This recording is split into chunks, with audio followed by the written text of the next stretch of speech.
नमः शिवाय। हर हर महादेव। श्री शिवाय नमस्तुभ्यम।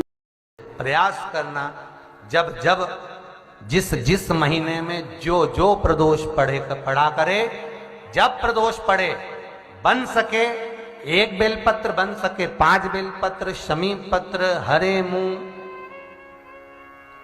हरा मुंह बेलपत्र, एक कलश के अंदर थोड़ा सा पानी लेकर 1 बेलपत्र, हरा मूंग, शमी पत्र डालकर और उसमें थोड़ा सा गुड़ डालकर भगवान शिव का स्मरण कर कर प्रदोष काल में, मान लो कोई काम आपका बहुत जरूरी है, बहुत दिनों से आप थक गए हैं, नहीं हो रहा, कर्जा बढ़ रहा है, धन नहीं आ रहा, व्यापार नहीं चढ़ रहा, या कोई समस्या बहुत प्रबल है, कोई एग्जाम में बैठ रहे हो नहीं हो रहा, परीक्षा भी दे दी है, रिजल्ट आने ही वाला है, तो भी प्रदोष काल में, प्रदोष के समय वो जल, मूंग, शमी पत्र और बेलपत्र और गुड़ का शंकर के शिवलिंग को समर्पित करना प्रारंभ कर दो।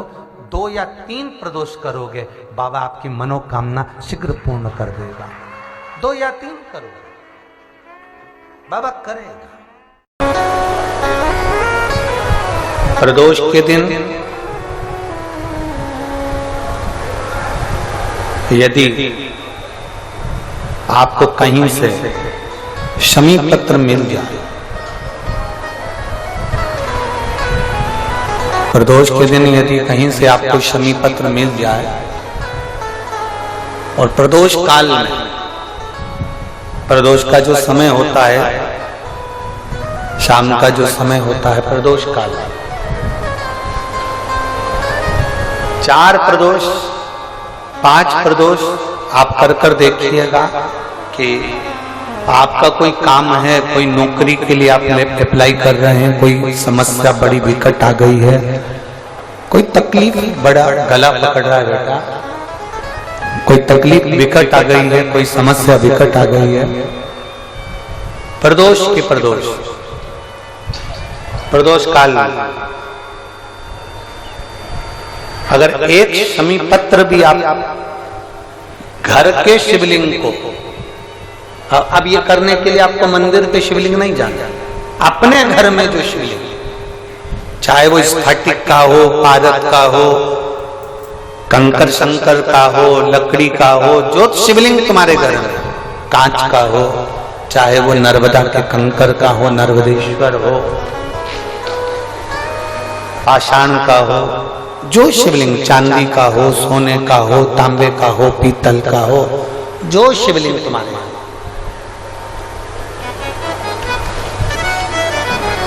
एक शमी पत्र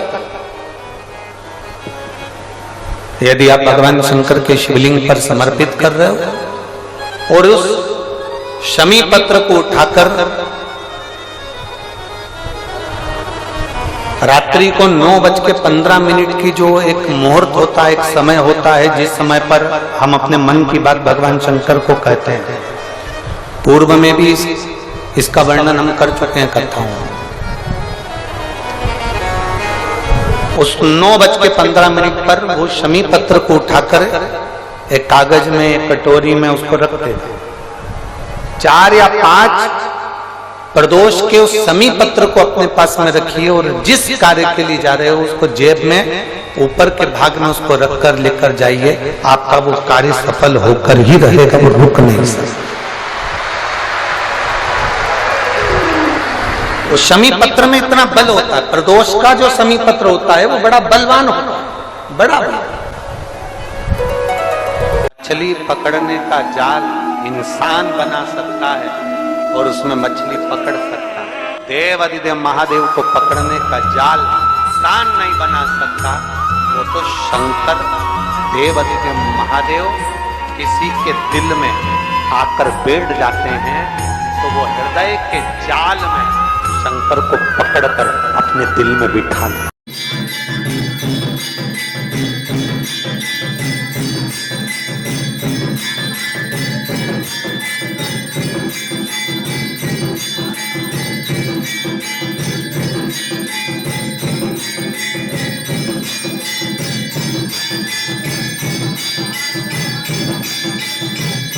दीपं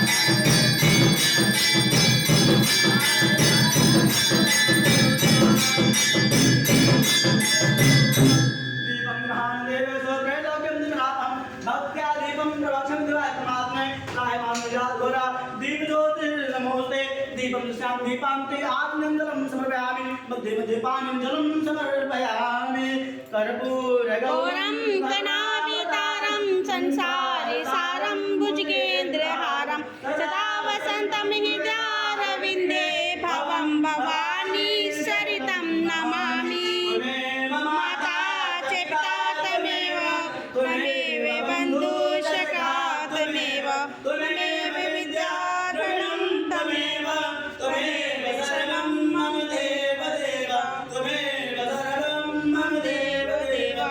हर हर महादेव। आइए जानते हैं कि दोस्तों भगवान शिव की पूजा अर्चना करते समय कभी भी शिवलिंग की पूर्ण परिक्रमा नहीं करनी चाहिए। जलाधारी तक आकर ही परिक्रमा पूर्ण मानी जाती है, इसलिए शिवलिंग की जलाधारी को पार नहीं करना चाहिए। प्रदोष व्रत वाले दिन सिर्फ सात्विक भोजन ही करना चाहिए। इस दिन किसी भी प्रकार के तामसिक भोजन का सेवन भूलकर भी नहीं करना चाहिए। प्रदोष व्रत में क्या नहीं खाना चाहिए? प्रदोष व्रत में लाल मिर्च, अन्न, चावल और सादा नमक नहीं खाना चाहिए। हालांकि आप पूर्ण उपवास या फलाहार भी कर सकते हैं। व्रत वाले दिन सूर्योदय से पहले उठे, नित्य क्रम से निमटने के बाद सफेद रंग के वस्त्र धारण करें। आइए दोस्तों, प्रदोष व्रत के कुछ नियम भी हैं जो हम आपको बता रहे हैं। इस दिन भगवान शिव को सिंदूर, हल्दी, तुलसी, केतकी और नारियल का पानी बिल्कुल भी न चढ़ाएं। इस दिन महिलाओं को शिवलिंग नहीं छूना चाहिए। इस दिन शराब, मांस, प्याज, लहसुन, तामसिक भोजन का सेवन भी नहीं करना चाहिए। इस दिन किसी को भी अपशब्द कहने से बचें। दोस्तों, प्रदोष व्रत में क्या भोग लगाना चाहिए शिव जी को? प्रदोष व्रत के दिन शिव जी को दही और घी का भोग जरूर लगाना चाहिए। इसके साथ ही आप मालपुआ, सफेद बर्फी और खीर आदि का भोग भी लगा सकते हैं। जानते हैं कि प्रदोष व्रत कितने साल तक करना चाहिए? सर्व कार्य सिद्धि हेतु शास्त्रों में कहा गया है कि यदि कोई भी 11 अथवा 1 वर्ष के समस्त त्रयोदशी के व्रत करता है तो उसकी समस्त मनोकामनाएं अवश्य और शीघ्रता से पूर्ण होती है। बस दोस्तों, अभी के लिए इतना ही। ऐसी ही और जानकारी पाने के लिए आप मेरे चैनल से जुड़े रहिए। हर हर महादेव। श्री शिवाय नमस्तुभ्यम।